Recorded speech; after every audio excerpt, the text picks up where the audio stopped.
Title: Stoic Courage Meets the Bhagavad Gita. How Ancient Warriors Mastered Self-Belief, and You Can Too. Philosophy Spotlight: Stoicism. Stoicism is a philosophy born in the bustling streets of ancient Athens and carried forward through the marble halls of Rome. It teaches us to align our will with the natural order, to see the world not as a chaotic storm, but as a predictable rhythm that we can walk within. Marcus Aurelius, the emperor-philosopher, once wrote that, "The universe is change. Our life is what our thoughts make it." The Stoics were not merely silent observers of fate, but soldiers in the perpetual battle against emotional turbulence. Their disciplines, mindfulness of the present moment, acceptance of what cannot be altered, and the conviction that virtue alone brings true contentment, are the very tools that modern leaders, athletes, and creatives can use to anchor themselves in uncertain times. Lesson 1: Discipline over desire. When Marcus Aurelius met the battlefield, he did not surrender to fear. He disciplined his mind to focus on duty. Today, leaders can emulate this by creating a routine that centers on goals rather than distractions, turning ambition into structured action. Lesson 2: Resilience through acceptance. The Stoics did not deny sorrow. They accepted its place in human experience and forged strength from it. Modern individuals can practice radical acceptance of setbacks, viewing failures as data, not as indictments, to fuel resilience rather than paralysis. Lesson 3: Clarity of purpose. A Stoic's courage stems from knowing the higher purpose of their efforts. Today, a clear value statement can guide decision-making even on nights thick with doubt. These Stoic tenets illuminate the heart of every warrior, ancient or modern, who stands poised on the brink of uncertainty and chooses to act with conviction.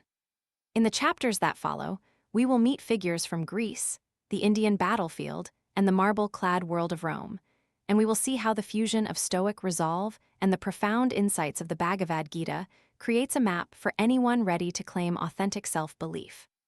Chapter 1: The Battlefield of First Fire. On a crisp dawn at the plains of Kurukshetra, the great warrior Arjuna stood amid the thunder of chariots, his heart cracking like a storm-broken shell. The great Bhagavad Gita begins not with a sword, but with an anguished soul asking why he should fight. He is faced with a paradox: his own kin, teachers, and friends assembled against him. In the same season, the Greek city of Athens had its own champion Pericles, who, while not a warrior in the battlefield sense, faced the trial of leading a democracy under the threat of war. He, too, could feel the tremor of uncertainty. Both men turned to the wisdom of their teachers, Arjuna to the wisdom of Yudhishthira, the steadfast ruler, and Pericles to the philosophical underpinnings of Platonist thought, to find clarity. In the Bhagavad Gita, Krishna reminds Arjuna that his duty, svadharma, requires action, not inking the lines of fear. He says, "Whatever action you do, be free from attachment. When you act on your sense of duty, you will be on the path of truth." The Greeks were learning similar lessons from Socrates, Aristotle, and the Stoic philosophers who proclaimed a life of virtue and acceptance of what we cannot control. One such Stoic, Seneca, wrote that to be Stoic means to be a good believer in a rational world, no matter what it can afford you in material terms. Motivational insight. Ancient warriors understood that the power of action lies in detached duty. By acting with purpose rather than being driven by desire, we can rise above the chaos of external circumstances. Practical modern example. If you're launching a startup, define your core mission, your duty. Write a concise statement. I exist to solve X problem for people Y. Commit to this mission in all daily decisions, rather than chasing every new trend that promises quick gains. When a sudden market shift threatens to derail you, you stay rooted in your vision and act accordingly. Conclusion. When our purpose is clear and our actions are aligned, uncertainty becomes a path rather than a wall. The ancient philosophers would say, "Act because it is right, regardless of the outcome." CTA. Like, share, and subscribe for more journeys into ancient wisdom. Reflective question. How would your current project change if you focused its purpose on a higher duty rather than outcomes? Chapter 2: Winds of Detachment. At the edge of the desert, the legendary Chinese general Guan Qi is said to have faced a legion of forces, each with its own ambitions. He held fast to the idea that the heavens will grant you victory if you do not cling to personal gain. Similarly, in the Bhagavad Gita, Krishna explains the concept of nishkama karma, action without attachment. A Stoic, Epictetus, reminded his students that the sea has no desire, it simply receives what is tossed upon it. Detachment, in that ancient sense, was not about indifference, but about relinquishing the clamor of personal expectation. Both stories reveal the same principle. Success comes when we act free from the shackles of personal gains or fears. The Greek philosopher Zeno of Citium, founder of Stoicism, said that one should be as though a tree stands firm in the wind without shuddering. That tree neither fears nor seeks the wind, it simply accepts it, adapting where necessary yet staying rooted. Motivational insight. Self-belief emerges when we let go of the fear of failure and the craving for praise. True confidence is found in the steadiness of action rather than the applause it earns. Practical modern example. Consider a personal goal, learning a new skill like coding. Rather than measuring progress by the number of social media likes, track hours of focused, unbroken practice. Each hour represents your silent commitment to growth, not to external validation. When you finally launch a project, the feedback will still be valuable, but your confidence will arise from persistence, not the noise around it. Conclusion. Ancient warriors saw detachment as a strategic advantage, not a moral weakness. The Stoic principle is that by freeing ourselves from emotional turbulence, we increase clarity, allowing our decisions to be guided by logic rather than sentiment. CTA, like, share, and subscribe for more ancient insights. Reflective question. In what part of your life are you seeking validation that could be replaced by a deeper sense of purpose? Chapter 3, Fire of Duty. In the thick mud of the battlefield at Magad, the Indian prince, Vikramaditya, recalled the words of the Bhagavad Gita. You are a hero not if you avoid war, but if you meet it with unwavering duty. He found courage to step onto the field not because of the promise of riches, but because his lineage demanded it. The Stoic counterpart was Marcus Aurelius, emperor-philosopher, who, during years of war against Germanic tribes, kept writing in his journal despite the physical hardships. He wrote, "The true man is like a house in the storm steady, refusing to bow to the battering waves." Motivational insight. Duty isn't a chain, it's a compass. Anchored in a deeper sense of responsibility, we find the resolve to act, regardless of the outcome. Practical modern example. Suppose you're part of a team that needs to deliver a product to a tight deadline. Rather than waiting for perfect conditions, align with the mission. Deliver quality product to our users by the deadline. When obstacles emerge, your duty, quality, and user impact guides you to work past the inconvenience instead of resigning to failure. Conclusion. Duty transforms fear into focus.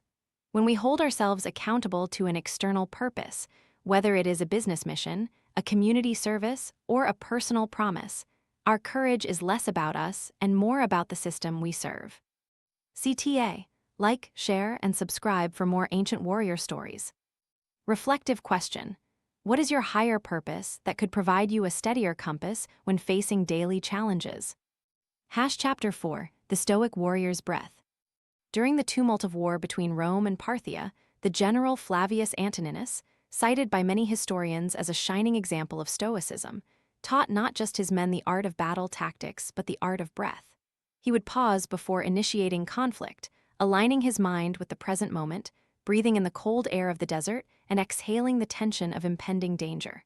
A similar practice was taught by the Bhagavad Gita. In the silence between thoughts, breathe.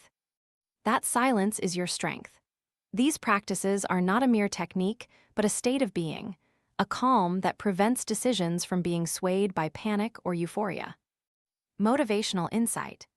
Mindfulness and breath control create a reservoir of calm that fuels decision-making, especially during crisis moments. Practical modern example. When faced with a demanding meeting that feels like a high-stakes battle, center yourself with a simple breathing exercise. Inhale for 4 counts, hold for 4, exhale for 4. This reduces cortisol, sharpens focus, and prepares you to think strategically rather than react emotionally. Conclusion. The Stoic and the sage of the Gita remind us that at the heart of courage lies quietness, a steadiness that gives clarity to action. In the hustle, pause. In the noise, hear the stillness within. CTA, like, share, and subscribe for more teachings from the great thinkers. Reflective question. How can you incorporate a brief, breathing-centered pause into your day-to-day routine to maintain clarity? Chapter 5, Manifesting Self-Belief. If we synthesize the ancient teachings, the detached duty from the Bhagavad Gita, the resilience from Stoic philosophy, and the calm from disciplined breath, we see an architecture for self-belief. The Gita whispers, when the heart is unshaken, even the gods of war step aside. Stoicism affirms, the mind can choose how to react to the world. That choice is the true measure of strength. By combining them, we build a self-belief that is resilient to external forces, anchored in purpose, and anchored in inner calm. Motivational insight. Self-belief is not a feeling, it is a practice. Consistent practice of duty, detachment, and breath is the bedrock upon which confidence stands. Practical modern example. Start each week by writing a mantra that encapsulates your duty. I will dedicate tomorrow to advancing X. Use a breathing ritual before each session. End the week with a review, what obstacles confronted you, how detachment helped, and your action toward duty. This weekly cycle is a tangible way to embed ancient wisdom into modern life. Conclusion. The warriors of the past had no digital tools or instant messaging. They had nothing but their minds and moral compasses. Those same tools are available to you today if you choose to adopt the ancient map: duty, detachment, and inner calm. This map can guide corporate leaders, artists, athletes, and everyday students toward authentic self-belief. CTA, like, share, and subscribe to join our community of modern-day warriors. Reflective question. What single action will you take tomorrow to align your everyday choices with a higher purpose, detach from the outcome, and cultivate inner calm? Closing reflection. When ancient warriors faced the roaring battlefields, their courage was not born out of boldness alone. It was the result of disciplined mindsets forged by Stoic resolve and the timeless guidance of the Bhagavad Gita. Today, you can bring that courage into your boardroom, studio, or classroom by practicing duty over desire, detaching from the noise of success and failure, breathing into your nervous system, and aligning every action with a higher purpose. You are the next guardian of that ancient legacy. Walk forward with steady feet, an unshaken heart, and the knowledge that the spirit of Stoic courage and Gita wisdom lives within you. Thank you for watching. Remember, like, share, and subscribe for more journeys into ancient wisdom, and let us march together toward authentic self-belief.